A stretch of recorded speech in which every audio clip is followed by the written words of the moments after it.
What's up, everybody? Jed Johnson here from DieselCrew.com. They call me Napalm. They all call me Napalm. Get it right. All right, the question for day 14 of 31 Days of Q&A from Carlos Salinas is, where did I get all my chains, all my carabiners, and all the other stuff that's in my videos?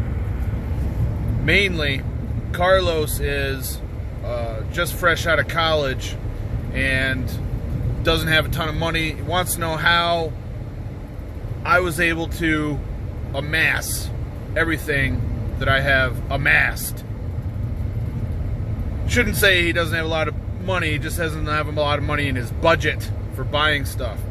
So here's the thing, man, you gotta always be ready for a good deal. You gotta have your nose working. You gotta have it in the wind. Alright? I've been to flea markets, I've been to scrap yards, yard sales, garage sales, tag sales, all of these different sales, pretty much all the same name. I've gotten stuff, I've carried it around for hours, lugged it out to my car, and just been on my toes looking for good deals that were out there that I could take advantage of. And I've done this for years, ever since I started training with an emphasis on strength. So, I mean, you can get stuff, and you can get to like a scrapyard and see stuff and think, what can I use that for? How can I repurpose that? One of the things that I always wanted to buy for years was this demolition ball that actually had a hook on it, and it was used at construction sites. They like demo buildings with it, and it was like $150. And man, I never ended up jumping on that, but I really wish I did.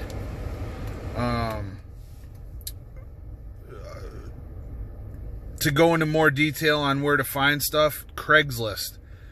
eBay used to be good. I mean, it looks like eBay these days is mostly like brand new stuff that people are just setting up stores in and selling like brand new stuff. But you used to be able to get used stuff on there, and like it just doesn't work the same. Facebook Marketplace, you might be able to find some stuff there too. Go to old mom and pop shops. When you're in like old towns that it looks like time forgot, sometimes you can find crazy deals in there on stuff like chains and things like that. One thing I wanted to buy at an old mom and pop shop when my buddy got married in 2004 was he had what's called a horse tie, and it looks like a Highland Games throwing weight. Basically, it's the same deal. And they were using it to hold the damn door open. I would have loved to have owned that. It would have been really, really cool. It's like block weightish in shape. And it would have been neat to be able to train with that. I ended up getting a 56-pound throwing weight down the line at some point, and Chris Andrade has that now, borrowing it from me forever. What the heck, dude? I guess I'm not getting that one back. But, And another thing you can do is just make people offers, you can score stuff from people that it's like that show where they go and they go look through people's stuff and then make them offers. For some reason I can't remember what that show is called now, but if someone has something laying in their yard, like cinder blocks maybe, or maybe they have a chain hanging on the back of their barn, or you find an anvil, just run it by them. Hey, would you want to sell that to me? Make them an offer, and they might just jump on it. Speaking of anvils, my uncle used to have a business where he would tear down old garages and then sell the wood, or not garages, I'm sorry, barns, old barns. And he would sell the wood, the barn board, to people, and it was a really lucrative business for him. He found an anvil in one of those barns. So basically he's buying the barn and then stripping it apart and then selling the pieces of it, and people like pay for that stuff. Well, because he bought the barn, he was able to keep whatever's in there. I mean, he had tools, found that anvil. I ended up with the anvil after he passed away. So you just got to keep your eyes open and think ahead and, you know, build relationships with people.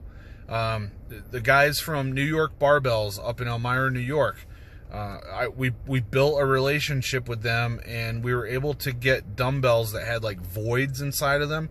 Like they would come off the line and they were bad, so they'd have like holes in the dumbbells, and we used to get those at material cost or slightly higher, so that we could build our block weight collection back in the day. So that's what it's all about, guys. Just building relationships, and then looking at your opportunities, always being ready to find something. Don't be afraid to stop at a yard sale. You don't know what someone has under a table that they're trying to get rid of and get out of their way. One man's clutter is another man's treasure is really an accurate description of what we do as strength athletes, because sometimes it's cool to have those weird looking things in your collection to try to pick up. Those are sometimes the things that other people enjoy the most when they come to your gym or come to your train in your garage with you or your basement, and you have this cool stuff laying around. It looks pretty neat, or it ends up in the back of your video and people ask you about it. So, all right, all the best in your training, everybody. If you liked the video, if you thought those ideas were good, then give it one of these. Make sure to subscribe.